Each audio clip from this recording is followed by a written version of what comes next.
It's Sunday and it's springtime here in South Carolina, and for me this is always the hardest time of year because it is so beautiful outside, and for the past couple of years I've been keeping a pretty intense content schedule on top of working a full-time job as an executive director of marketing for a large healthcare organization. So writing, editing, publishing, posting weekly content, a weekly email, a weekly YouTube video, and for the last year a weekly podcast episode has felt daunting, but I've managed. And so because I've been doing this for the past couple of years on top of working a full-time job, there are a few things that I've learned along the way that I want to share with you here in this video, because I know that as a small business owner, you feel the strain. You set every intention to post consistently because you know that it will grow your small business, but life gets in the way, your schedule gets jacked up, and you may even feel guilty for taking time away from your family and friends or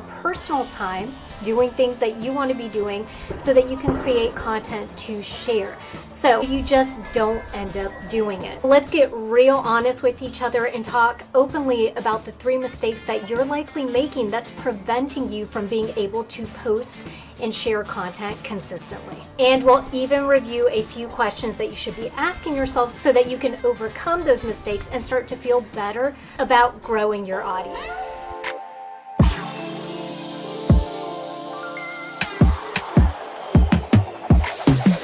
As I mentioned, it's a Sunday and it's my day off from my full-time job as an executive director of marketing, but yet I am here making this video so that I can share it on the Seasoned Marketers YouTube channel. And since I've been doing this since 2017 in some way, shape, or form, I've learned a few tips about staying consistent. Is it inconvenient at times? Yes. Is it hard to stick to? Absolutely. And does it require a lot of prioritizing? You betcha. And so that's what we're going to talk about here today.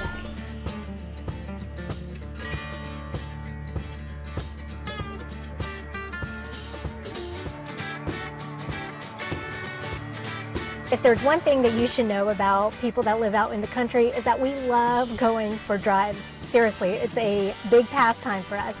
So I've driven out to one of my favorite spots near the house. Isn't it beautiful? But let's go ahead and start talking about the 3 mistakes that you may be making that are preventing you from being able to post consistently. Mistake number 1, lack of planning or organization.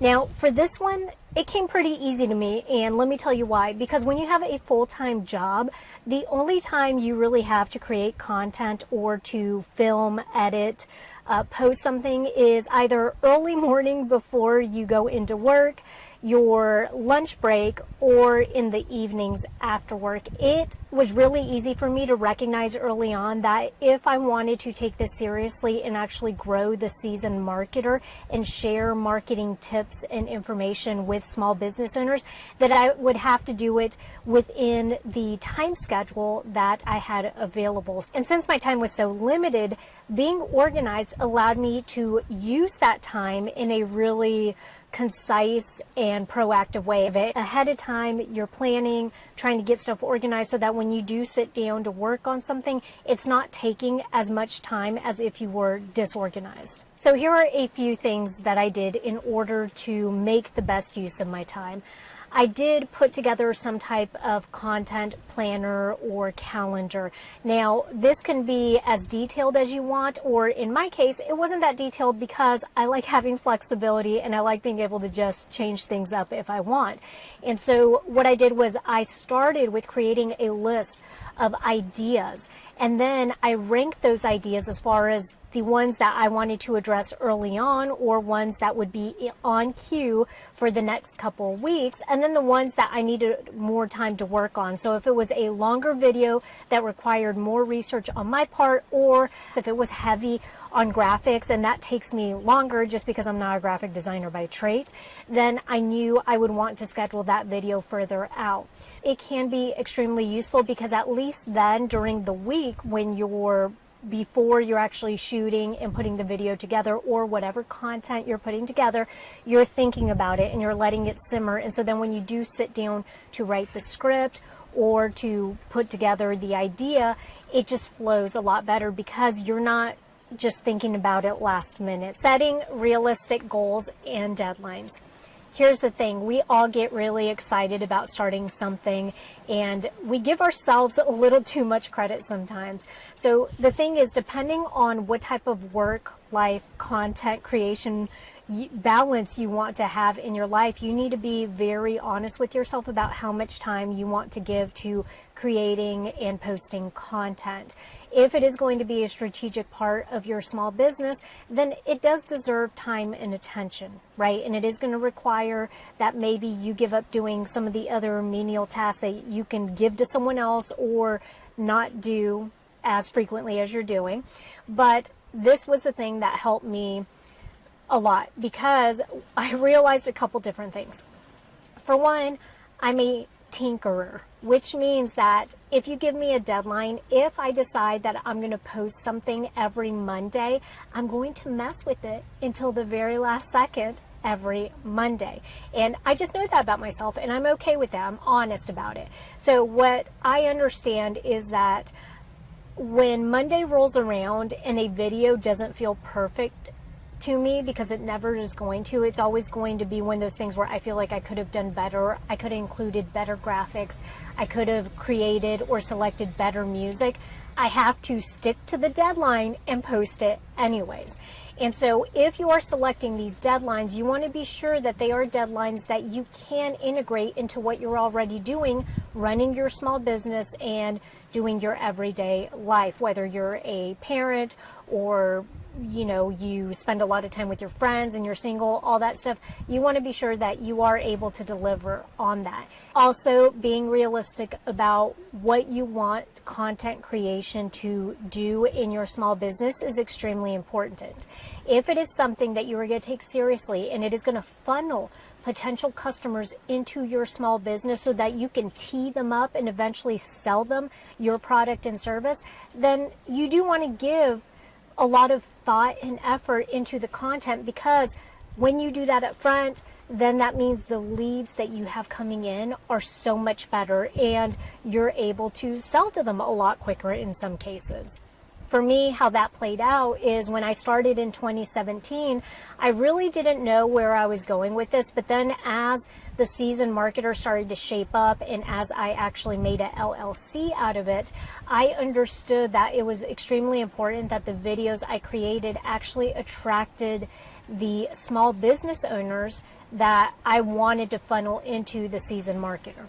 And so that drove the strategy to the type of content that I create on a weekly basis. Also, it's extremely important to look at the tools and resources that you currently have and the ones you may need in order for you to get organized for publishing content, right? For the content management part of this.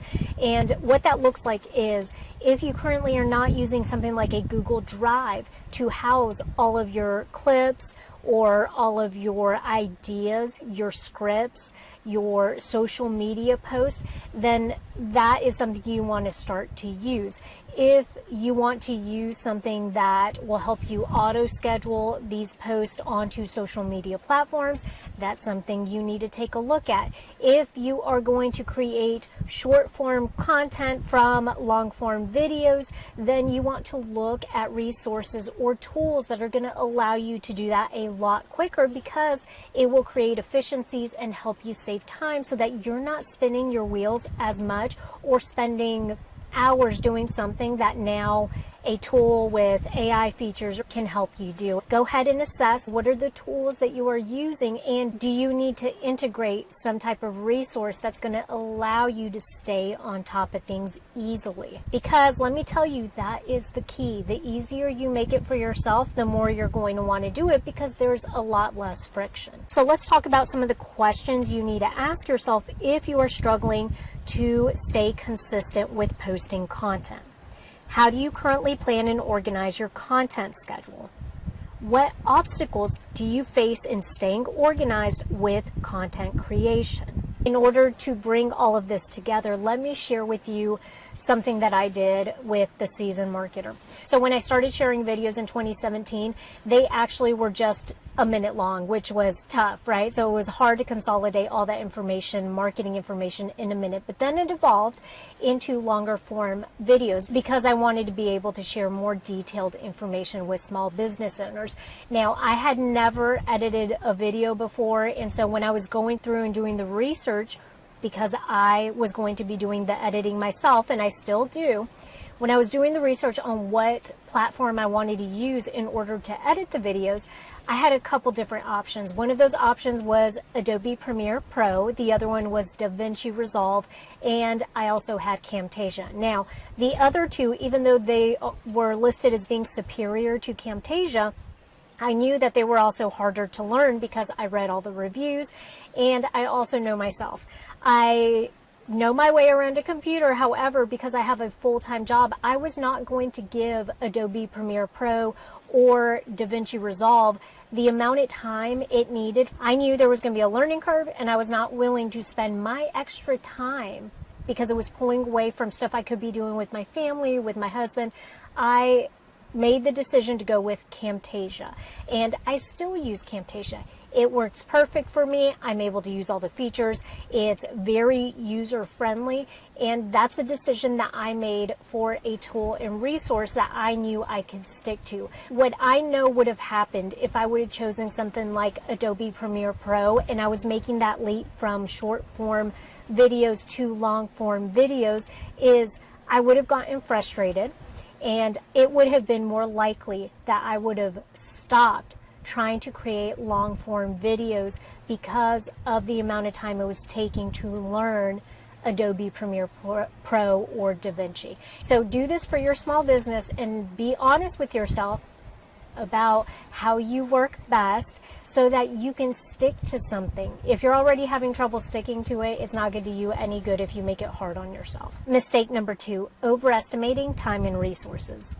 These two things is what leads to burnout or inconsistency. And the reason it does is because as small business owners, when you underestimate how much time it's going to take for you to do something, well then, you know, you're like, okay, I thought that was going to take me 30 minutes. It took me 2 hours. Not doing that again, because your time is valuable and you are running a business. You have other things that you can be doing. So in order to avoid this altogether, one of the things I'm going to tell you is, outside of just being honest with yourself about that balance that you want to create with content creation and posting, and then your lifestyle balance, is also going to be to quit comparing yourself to other people on these social media platforms. Because what can easily happen is, if I have a full-time job and I'm also running a small business outside of that full-time job, if I compare myself to the amount of content that people who are doing their small business full-time are pushing out, then I'm always going to be behind. All right, I'm never going to be able to dedicate that amount of time because I'm spending 40 plus hours of my week working a corporate job. And so you're not comparing apples to apples, and really you shouldn't be comparing at all. What you need in your small business and what your target audience needs to develop a relationship with you to eventually lead up to them purchasing from you is completely different. It's not the same for any two businesses. And so evaluating and being realistic about the amount of time that it is going to take to actually publish, post, write, put together, video, film, the type of content that you want to be sharing on these platforms is going to help tremendously, because then you're not going to be underestimating. So if you know that you're creating reels consistently, you could probably do that in a much more concise amount of time than if you're filming a 40-minute YouTube video. A few of the things that have helped me is, for one, actually putting together some type of time management. So because I am working during the week, my content creation, a lot of the editing that I do happens on a Saturday or a Sunday. And I know this, so when I'm planning my week, when I'm planning things that I want to be doing on the weekends, I am sure that I still finagle and find a way to get this editing done. Sometimes that means I have to stay up later on a Saturday, and sometimes that means I have to wake up a little earlier on a Sunday. Another tip is to find ways to repurpose content. What's interesting is that as small business owners, we get tired of creating the same type of content or sharing the same information in different ways. However, our target audience doesn't, because now it's been proven it takes about 7 to 9 touch points in order for people to consider purchasing from your small business. And so that means that even though you've shared it maybe 2 or 3 times, the person that is now listening to you perhaps has never heard it before. And so repurposing content or finding ways to take it and to change it so that it feels fresh and new is extremely useful. We happen to use a tool called Opus Clips, for example. We use Opus Clips to take our podcast episode, which is typically about 40 minutes long, and to clip it together into smaller 60-second reels or YouTube shorts for us. That allows us to take one piece of content and to divvy it up and share it across multiple platforms in about 4 different ways, because it has 4 different clips, all funneling back to the podcast episode. So finding little things like this that are going to help you multiply the content you're creating is a lifesaver. And also streamlining content creation. So what I mean by that is, it used to be that early on when I was sharing a weekly email and a weekly YouTube video, for some reason in my head, I created 2 totally different types of content. Now I am way more comfortable actually taking a piece from the longer YouTube video and writing something about that in the email, and then sometimes even embedding the long form YouTube video in that email to help promote and get people to watch it. And so the point here is that just because you share content on what platform doesn't mean that you can't take a snippet of it and actually share or create a different piece of content that is somehow related to that. So take a topic, think of 4 different ways that you can, share this topic, or 4 different things that you want to pull from it, and then you can create various content pieces. Email, YouTube short, a reel. It's all centered around one topic, but you're pulling different elements out of it. Questions to ask yourself if you are having trouble sharing content consistently. How do you currently allocate time and resources for content creation? What tasks can be delegated or automated to free up time for content production? Mistake number 3, lack of accountability or motivation. I get it, y'all. Creating content can feel at times uninspiring, right? It's not the thing you want to be doing on a weekend or, one evening out of the week. And trust me, it's even worse when you're just getting started and you don't have an audience yet, but you're building that audience. Because what ends up happening, and I often tell this to people, is they will quit sharing content because nobody is engaging with it. Y'all, you have to talk to the crickets. I mean that, okay? Even if you hear crickets, you hear nothing, you have to keep sharing it, because eventually your content will reach the right target audience if you do it effectively. I understand that the hardest part is always at the beginning when you don't have that audience built, because you have nobody to really motivate you or hold you accountable to sharing that information. I can tell you personally, we've missed a week or 2 here or there posting YouTube videos on the Seasoned Marketer, and I feel guilty about it because we do have a subscriber base that I often think I want to be sure that we are showing up and that we're delivering on our promise to bring them marketing information, that we're reliable. Well, if you have nobody there to do that for you, then you're thinking, why am I sharing it anyways? Or it's a lot easier to just skip a couple weeks, which then turns into a couple months, right? So a few ways around this, regardless of where you're at in building your audience, is to actually develop and become a part of some type of accountability group.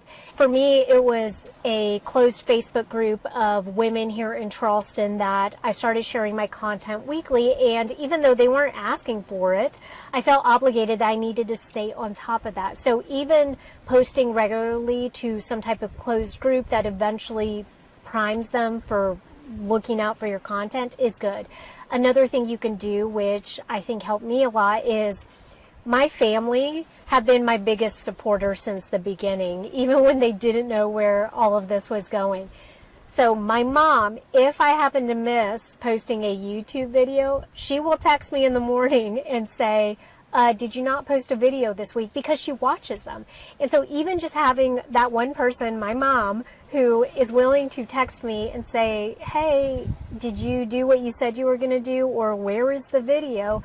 Helps to keep me accountable on Sundays when sometimes I'm dragging and I don't want to complete the work and instead want to go out and, drive around or something. So find those people. They could be family, friends, they can be your target audience that are going to help to push you when you don't feel motivated. Be proactive and figure out what can gear you up to get motivated. So on those days when I'm not feeling it and I'm trying to talk myself out of writing an email, I always bargain with myself. So I say, great, if you go get a workout in, then you're going to sit down and write for 30 minutes. Taking the pressure off sometimes of in my head saying, okay, you're going to complete that email helps. Because then what I'm doing is I'm just saying it doesn't matter if you complete it or not, just give it 30 minutes of your time. Most of the time what happens is if I start it and within those 30 minutes I don't complete it, then the next day I could go back to it and I have a little different perspective, or the puzzle pieces fit a little better, and so it's easier for me to write because I am feeling inspired. So then it usually just takes 10 more minutes and then I have the email finalized and ready to go for that week. So figure out what does it for you. Figure out how you can coax yourself to getting work done.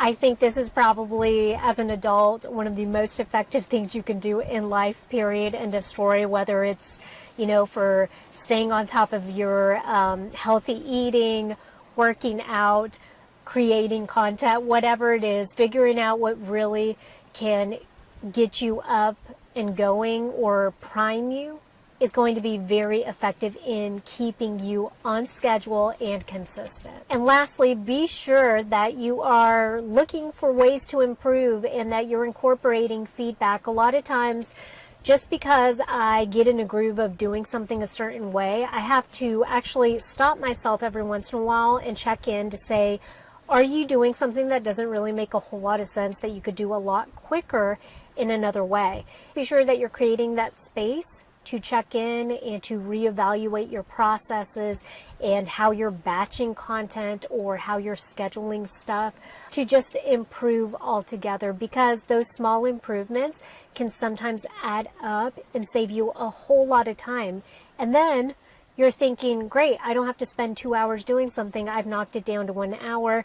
I can spend my time doing something else in my business. Questions to ask yourself if you are having trouble posting content consistently. Do you have accountability measures in place for your content schedule? What strategies do you use to stay motivated and focused on content creation? Okay, so let's very quickly recap the 3 mistakes that you could be making that are preventing you from being able to stay consistent with your content. Mistake number 1, lack of planning and organization. Mistake number 2, overestimating time and resources. And mistake number 3, lack of accountability and motivation. I promise you that you can do it. You can share content consistently. I've been doing it while working a full-time job, and yes, it takes preparation, it takes planning. Sometimes it's not convenient, but it can be done. And so I hope you'll take these tips into account and start to apply them to engage and build an audience that eventually will buy your products and services. Hey, if you're an SOB, small-owned business, stick around and watch this next video right here, and don't forget to go to our website at theseasonedmarketer.com where you can sign up for our weekly email list and also get access to more freebies and downloads. We'll catch you guys next week, same time and place.